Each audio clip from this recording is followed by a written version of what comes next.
I adopted my best friend. I was 19 and my best friend Jordan was 17. I loved him like a brother, but one day, just before my sister Mia's wedding, everything fell apart the night before the big day. A rumor spread like wildfire Mia had supposedly been in a living relationship with someone else. The news reached the groom's family, and they called off the wedding. Our family's reputation was shattered in an instant. We soon found out who started the rumor: Jordan, my best friend. I was furious and knew I had to teach him a lesson. At first I thought about confronting him at school, but then a better idea came to mind.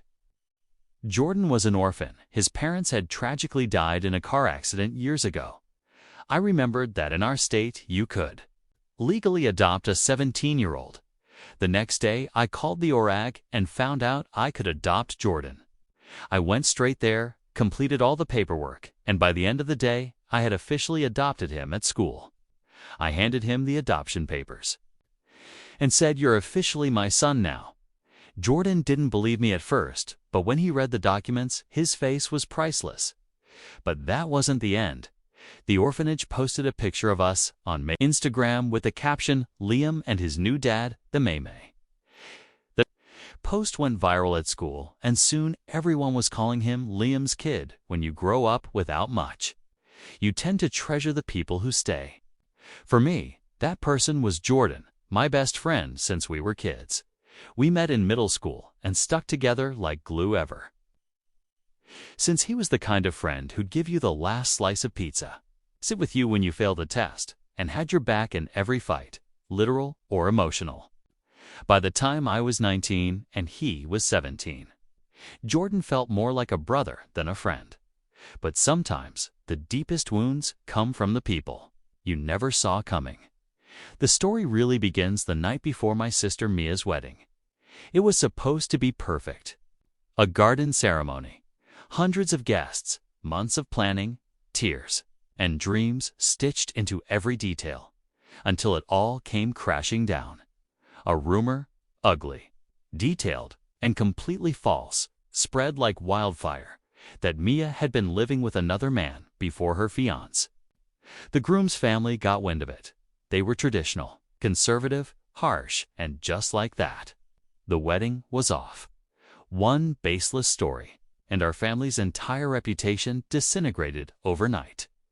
Mia locked herself in her room, sobbing. My parents went numb.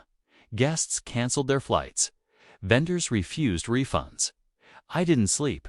I sat on the porch all night, trying to process it all. And then I heard the truth. My cousin sent me screenshots. The rumor had started from Jordan, my best friend, the one person I trusted more than anyone. He'd been telling people for weeks that Mia was keeping secrets. He claimed he was just joking around, but the damage was done. I saw red.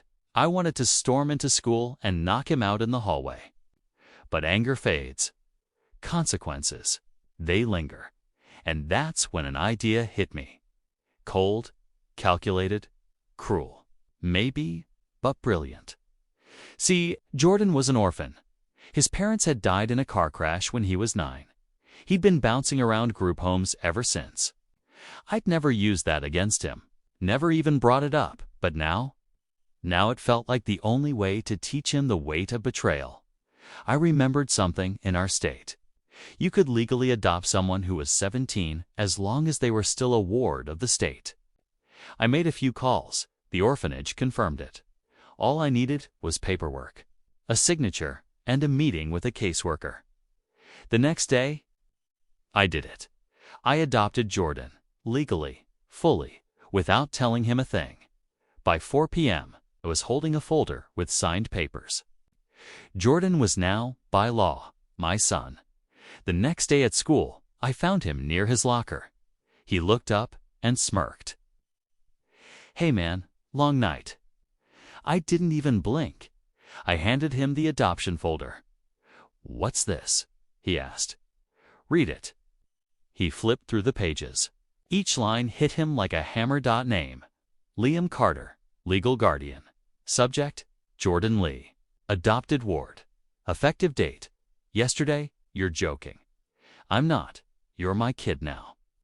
I smiled, cold, controlled.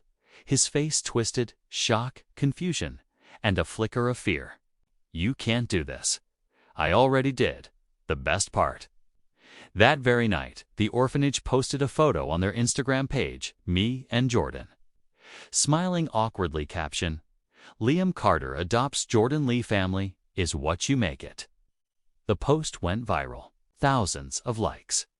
Dozens of comments. Teachers started calling him Liam's kid. One even joked, "Do you need a parent-teacher meeting?"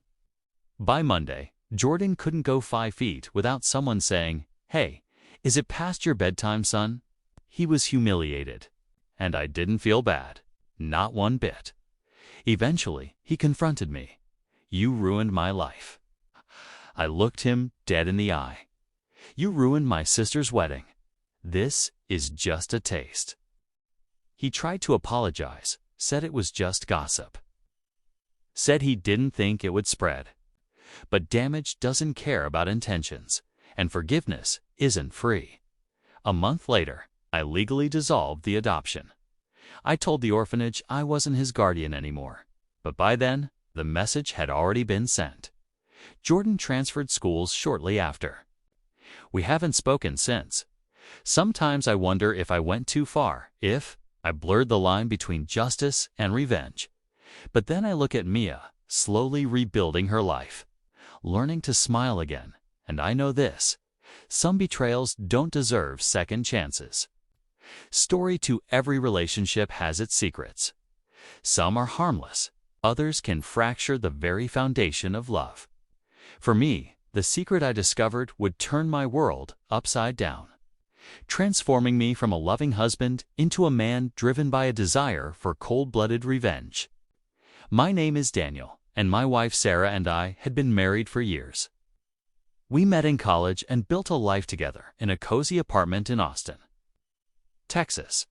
We were the couple everyone envied, working professionals with supportive families, adventurous friends, and a love that seemed unshakable. But lately, things felt off. Sarah was different, more distracted, frequently working late, and always on her phone. I brushed it off as the stresses of her job as a marketing executive. Then came the night that shattered my trust. It was a Friday, and I had planned a quiet evening in, but Sarah announced that she had to attend a networking event. "It's just a small gathering," she said, her smile not quite reaching her eyes. "It'll help me connect with new clients." My gut twisted at her words, but I didn't want to appear controlling. "Have fun, babe," I said, forcing a smile as she hurriedly left a little too eager. As the hours dragged on, my unease deepened. I tried to distract myself with movies, but my mind kept wandering. It was nearing midnight when I received a text from an unknown number. "Saw Sarah with Jake at the bar downtown. Just thought you should know." Jake was a charming coworker of hers, someone who seemed to linger a little too close during office gatherings. My heart raced as dread settled in. Was this a prank or a genuine warning? Without a second thought, I slipped on my jacket and drove to the bar. As I parked, my pulse quickened. The neon lights flickered, and laughter spilled from the entrance. I walked in, scanning the crowd until I spotted them. There they were, Sarah, laughing with her head thrown back, while Jake leaned in, whispering something into her ear. My stomach dropped as reality set in. She was betraying me. I was frozen for a moment. I made betrayal battling for dominance in my mind. My heart hammered against my chest as I felt the warmth of humiliation wash over me. They were so engrossed in each other that they didn't even notice me standing there, watching the woman I loved throw away our marriage like it was nothing. "Sarah!" I shouted, my voice cutting through the noise. Heads turned, and the laughter died instantly. She looked up, wide-eyed and pale. "Daniel, what are you doing here?" "Looks like I came just in time," I replied, my voice steady but laced with hurt. Jake stepped forward, his smirk fading. "Hey man, it's not what it looks like." "Oh, really?" I shot back, my fists clenching. Then what is it? Because it sure looks like my wife is enjoying a cozy night out with her coworker. Sarah opened her mouth to protest, but I wasn't interested in her excuses.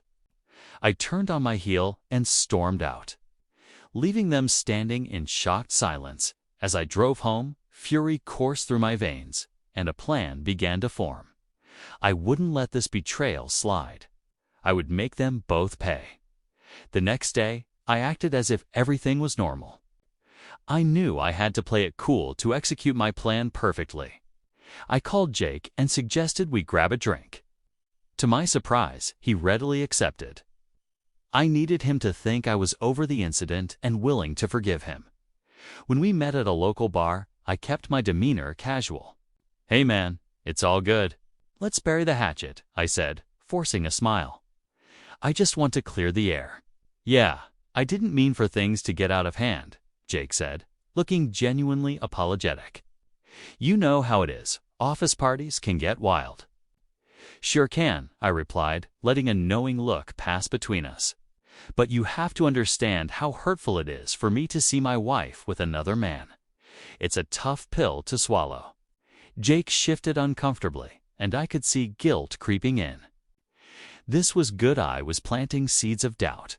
As the evening progressed, I casually steered the conversation toward Sarah.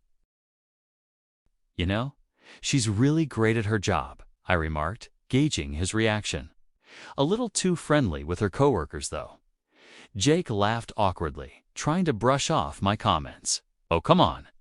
You know how she is always trying to make connections, right?" "But those connections can lead to some pretty dangerous waters," I replied, my tone suggestive. "Especially when she's out at bars with charming guys like you." I watched as his bravado began to wane. This was the beginning of my revenge, and I could feel the power shift. The following week, I reached out to Sarah under the pretense of reconciliation. "Let's have a nice dinner tonight," I suggested. "I want to talk about us." Her face lit up with surprise. "Really? I'd love that." I cooked her favorite meal and opened a bottle of wine, trying to set a romantic tone. As we sat across from each other, I could see a glimmer of hope in her eyes. "I know things have been rocky, but I want to work on our relationship," I said, my voice steady. "I want that too, Daniel." "I'm so sorry for everything I've messed up," she pleaded, her sincerity palpable. I felt a flicker of guilt, but quickly extinguished it. "I know you did," I replied, keeping my expression neutral. "But trust is hard to rebuild, and I think we need some honesty moving forward." As the conversation unfolded, I suddenly began to plant doubt in her mind about Jake. "You know," I heard, "some things about his past. It's not exactly the golden boy he pretends to be," I said, watching her reaction carefully. Sarah frowned, a flicker of uncertainty crossing her face. "What do you mean?" "Let's just say he's known for crossing lines," I said. Letting the implications linger. In the following days, I continued to exploit her guilt. I'd catch her looking at her phone, fidgeting as she texted Jake. Each time, I pretended not to notice, but I felt the rage simmering beneath the surface. I needed her to feel the consequences of her choices, and I was determined to ensure she would. Then I decided to go further. I devised a plan to make Sarah see just how easily trust could be shattered. I fabricated a story, sharing it with a mutual friend and letting it circulate. "Did you hear that Sarah was flirting with Jake at the office party?" I whispered, just loud enough for her to overhear, the look of horror on her face when she caught wind of the rumors was priceless. The following week, during dinner, she confronted me. "Daniel, are you spreading rumors about me?" she demanded, her voice shaking. "I'm just saying what others are saying," I replied, feigning innocence. "I can't believe you would do that to me. I'm trying to make things right." She shouted, tears spilling down her cheeks. Her emotional turmoil filled me with a mix of satisfaction and regret. I realized I had gone too far. The point of revenge had morphed into a power play, one that was tearing us apart. Finally, one night, unable to contain myself any longer, I confronted her. "This isn't just about Jake, Sarah. It's about trust. You shattered it, and now I'm shattered too. But what you need to understand is that actions have consequences." She looked at me, her expression a mixture of fear and understanding. "I know I made a mistake, Daniel. I never meant to hurt you, but I can't change the past. You're hurting me now too. I'm not going to sit back and let this slide. Sarah, you need to feel what I felt when I saw you with him, the humiliation, the anger." "That's how you learn," I replied, feeling the weight of my words settle in. As the days turned into weeks, I watched our relationship deteriorate. Sarah became more distant, consumed by guilt and shame. I had made my point, but at what cost? One night, as we sat in silence, I turned to her, feeling the heaviness of our situation. "I don't want to lose you, but I can't forgive what you've done so easily." Tears streamed down her face. "I'm so sorry, Daniel. I'll do whatever it takes to earn your trust back.